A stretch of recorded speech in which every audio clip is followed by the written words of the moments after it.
Hello everyone, welcome to Mampi Rasoi চ্যানেলে সবাইকে স্বাগত জানিয়ে আবারও একটি নতুন রেসিপি নিয়ে তোমাদের সামনে হাজির হয়ে গেলাম। বন্ধুরা আজকে বানাবো ব্রেড পায়েস। 10 মিনিটে এই ব্রেড পায়েসটি বানিয়ে তোমাদেরকে দেখাবো।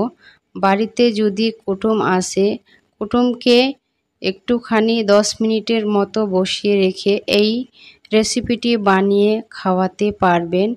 অনেক মজার একটি রেসিপি। আজকে আমি ব্রেড পায়েস বানানোর জন্য এখানে আমি নিয়েছি ব্রেড।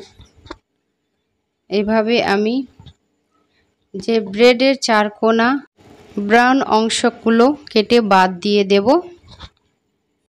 বন্ধুরা এই ব্রেড পায়েসটা যতটা দেখতে সুন্দর, খেতে অনেক মজার। একবার বাসায় ট্রাই করে দেখবেন এটা কতটা মজার একটি পায়েস হয়। বন্ধুরা এখানে আমি যে ব্রাউন অংশগুলো ছিল সেগুলো ভালোভাবে কেটে নিয়েছি। এখন আমি এটিকে ভালোভাবে আলতো হাতে একটু বেলে নিচ্ছি। বন্ধুরা এখন আমি গ্যাসে চলে এসেছি। গ্যাসে একটা ফ্রাই প্যান বসিয়ে আমি 2 চামচের মতো দিয়েছি ঘি। ঘিটাকে কিছুক্ষণ গরম হতে দেবেন।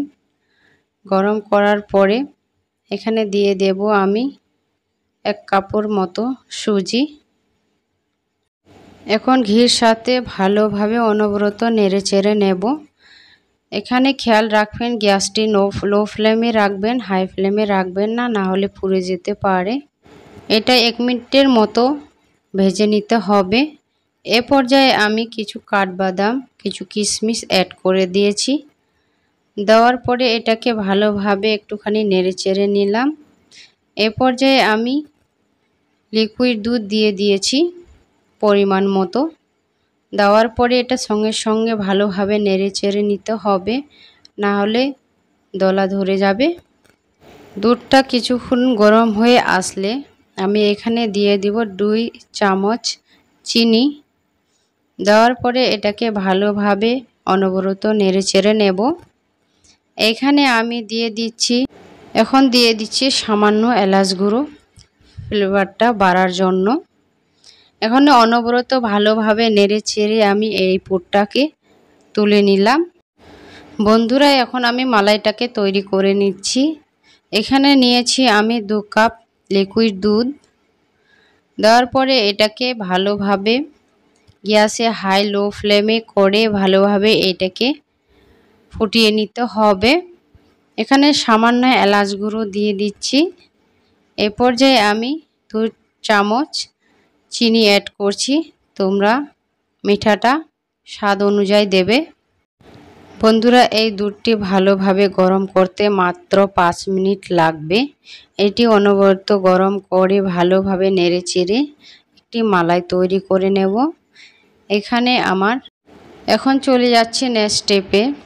পাউরুটি যে রেখেছিলাম সেটা দিয়ে এখন আমি সুজির ফিলিংসটা দিয়ে ভালোভাবে রোল করে নিচ্ছি।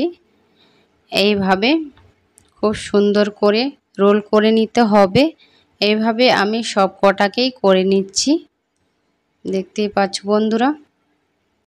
বন্ধুরা এইভাবে যদি বাড়িতে অতিথি আসে, যদি এইভাবে বানিয়ে এই রেসিপিটি খাওয়াতে পারেন তাহলে অনেক প্রশংসা করবে আর বলবে এই রেসিপিটি কে দিয়ে তৈরি করেছো। এই মালাইটি খেতে দুর্দান্ত স্বাদের। বন্ধুরা এখানে আমি দুধটা ঠান্ডা করে এখন আমি দিয়ে দিচ্ছি পায়েসের উপরে। এইভাবে যদি পায়েস বানিয়ে কাউকে খাওয়ান তো বুঝতেই পারবে না যে এটা ঘরে বানানো হয়েছে। এখন আমি এখানে কিশমিশগুলো দিয়ে ভালোভাবে সাজিয়ে নিচ্ছি। তোমরা চাইলে স্যাফরন দিয়েও বা বাদাম দিয়েও এই সাজাতে পারো। রেসিপিটি কেমন হয়েছে বন্ধুরা কমেন্ট করে জানাতে ভুলবেন না। নতুন হয়ে থাকলে সাবস্ক্রাইব করে রাখবেন।